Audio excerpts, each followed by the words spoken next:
I came to know who my husband was when I was 18 years old. We had a wonderful life during our university years, filled with joy and laughter. At the age of 25, he proposed to me, and I happily accepted. I was thrilled and eager to start a family with my husband, Dario.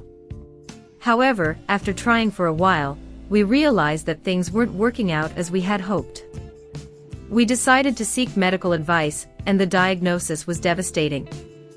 Dario was sterile, and one of my greatest dreams of becoming a mother could never come true. He was shattered and deeply saddened. I did my best to comfort him, and let him know that I was by his side. Despite the circumstances, I suggested that we consider adoption, as it could bring joy and fulfillment to his life.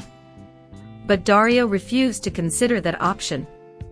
He had always dreamed of having his own biological child, someone he could teach to play soccer, share special moments with, and take to the park. I couldn't find a feasible solution, and everything seemed to be falling apart. To make matters worse, one Sunday night, Dario's mother passed away, leaving his father, Mr. Umberto, alone and overwhelmed with sorrow.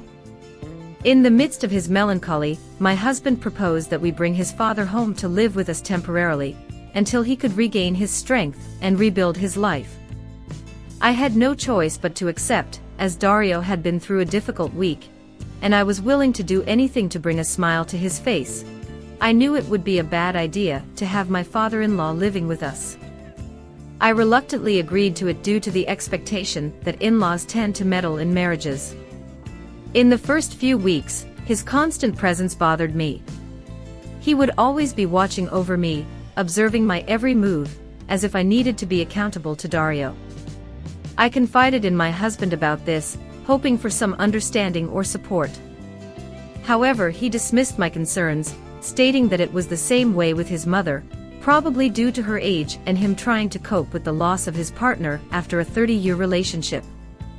One morning, after getting out of the shower, I noticed that Mr. Umberto was nowhere to be seen in the living room or patio. Assuming he had gone for a walk or to the store, I proceeded to get dressed in our bedroom. While grooming myself, I caught a glimpse of someone watching me through the mirror. Startled, I approached the closet, and to my astonishment, there was my father-in-law with his pants down, holding his device in his hand, with a liquid on it. As if that weren't enough, my husband suddenly entered the room, surprising us both, and alerted us that we were running late for work. It was an extremely uncomfortable moment, and we all remained silent in the car. The subject was left untouched, and the day went by with thoughts racing through my mind, filled with insecurity. I couldn't help but ponder the possibility that if my mother hadn't been present, my husband could have been a victim of abuse by the man who called himself my father-in-law. A few days later, I confided in a friend about the incident, and we discussed the morning's unsettling events. She suggested that I install some cameras at the entrance of the room, so that I could show my husband how that man was sneaking into the room without permission. She advised against placing them inside, as it could be misinterpreted by my husband. I listened to her and decided to install a camera pointing directly at the door of the room. However, it was strange that I could never catch him red-handed. One afternoon, he approached me to apologize, expressing his desire to avoid causing any inconvenience. As I became free from my job, he started being very helpful and earning my trust. We shared pleasant moments together. Gradually, I began to see my father-in-law as a mature, elegant, nice, charming, and somewhat mysterious man.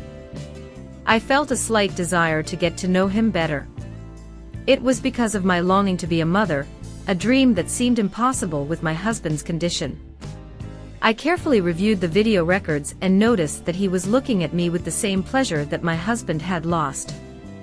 I started seeing him in a different light, no longer perceiving him as old. Aware of the desire my father-in-law felt for me, one morning I decided to use illness as an excuse to avoid going to work. I told my husband that I would wait for him at home in the afternoon, knowing the desire my father-in-law had for me. Taking a shower, reminiscent of the time that had caused everything, I discovered Mr. Umberto sitting on the furniture in the living room. I invited him inside and told him, "Instead of placing your watchful gaze on me, why don't you place your hands on me? I am ready for anything with you."